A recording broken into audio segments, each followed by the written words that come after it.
La récupération occupe une place particulière dans l'histoire de Taïwan. Elle marque son retour à la Chine en 1945, après 5 décennies de domination coloniale japonaise.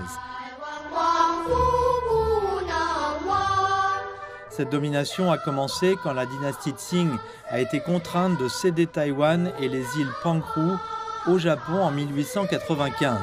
La journée de récupération était un jour férié à Taïwan, jusqu'à ce qu'elle soit supprimée en 2001 par le Parti démocrate progressiste de Taïwan, une décision qui a suscité de vives critiques dans l'ensemble de Taïwan.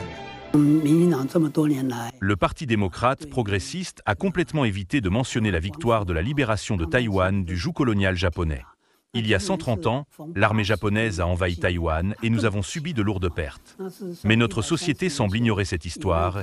Au cours des 2 ou 3 dernières décennies, s'est mise à flatter le Japon. Cela ne s'est jamais produit dans aucun autre endroit qui a été envahi par le Japon. C'est vraiment incompréhensible.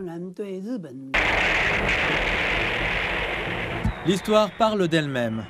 Pendant la guerre de résistance du peuple chinois contre l'agression japonaise de 1931 à 1945, le retour de Taïwan était une revendication nationale fondamentale.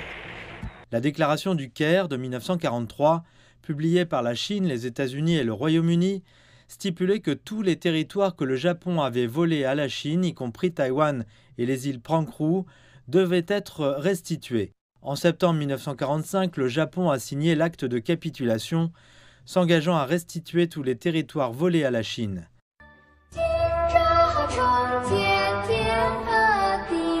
Le 25 octobre 1945, la Chine a annoncé qu'elle reprenait sa souveraineté sur Taïwan et une cérémonie marquant la capitulation du Japon à Taïwan a eu lieu à Taipei.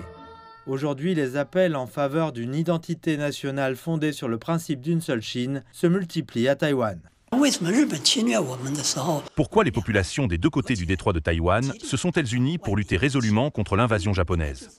Parce que nous avons toujours été une seule et même famille. Nous disons souvent que les populations des 2 côtés du détroit sont liées par le sang et partagent un destin commun. Cette histoire est la preuve irréfutable de ce destin commun, n'est-ce pas? La signification de la récupération de Taïwan réside dans le fait qu'elle aurait été impossible sans la résistance conjointe des compatriotes des 2 côtés du détroit. Nous devons aider les jeunes Taïwanais à comprendre comment le militarisme japonais a envahi Taïwan, principalement pour inspirer leur esprit national. 80 ans plus tard, ces faits historiques constituent une preuve irréfutable que Taïwan et la partie continentale de la Chine partagent un lien indestructible.